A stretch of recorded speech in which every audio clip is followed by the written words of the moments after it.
నెల్లూరు జిల్లా ఉదయగిరి నియోజకవర్గం వరికుంటపాడు మండల కేంద్రమైన వరికుంటపాడు స్థానిక పోలీస్ స్టేషన్లో ఎస్ఐ రఘునాథ్ మీడియా సమావేశం నిర్వహించారు. ఈ సందర్భంగా ఆయన మాట్లాడుతూ రాబోయే సంక్రాంతి పండుగను పురస్కరించుకుని మండలంలో ఎక్కడా కూడా కోడి పందాలు మరియు పేకాట అసాంఘిక కార్యకలాపాలకు పాల్పడితే చట్టపరమైన చర్యలు తీసుకుంటామని ఆయన హెచ్చరించారు. కాబట్టి ప్రజలందరూ కూడా జాగ్రత్తగా ఉండాలని, సంక్రాంతి పండుగను సుఖ సంతోషాలతో జరుపుకోవాలని ఆయన తెలిపారు. ముందుగా ప్రజలందరికీ సంక్రాంతి శుభాకాంక్షలు తెలిపారు. అందరికీ నమస్కారం అండి. ముందుగా వరికుంటపాడు మండల ప్రజలందరూ కూడా సంక్రాంతి శుభాకాంక్షలు తెలియజేస్తున్నాం.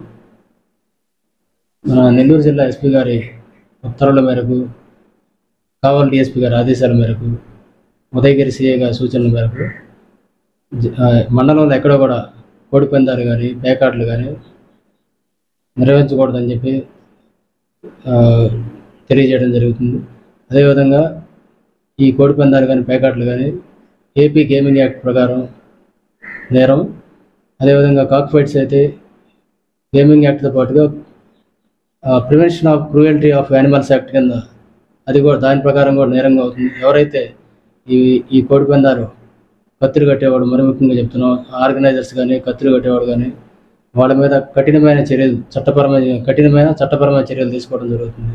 కాబట్టి ప్రజలందరూ కూడా ఈ సంక్రాంతి పండుగను సుఖ సంతోషాలతో జరుపుకోవాలని, ఏదన్నా సాంప్రదాయ పద్ధతి ఆటలు ఏమైనా ఉంటే వాటిని నిర్వహించుకోవాలని చెప్పి అందరూ కూడా తెలియజేస్తున్నాం. కాబట్టి అందరూ కూడా దయచేసి పోలీసు డిపార్ట్మెంట్ సహకరించాలని చెప్పి మనస్ఫూర్తిగా నేను కోరుకుంటున్నాను. మరిన్ని అప్డేట్స్ కోసం మన HN9 టీవీ ఛానల్ని సబ్స్క్రైబ్ చేసుకోండి.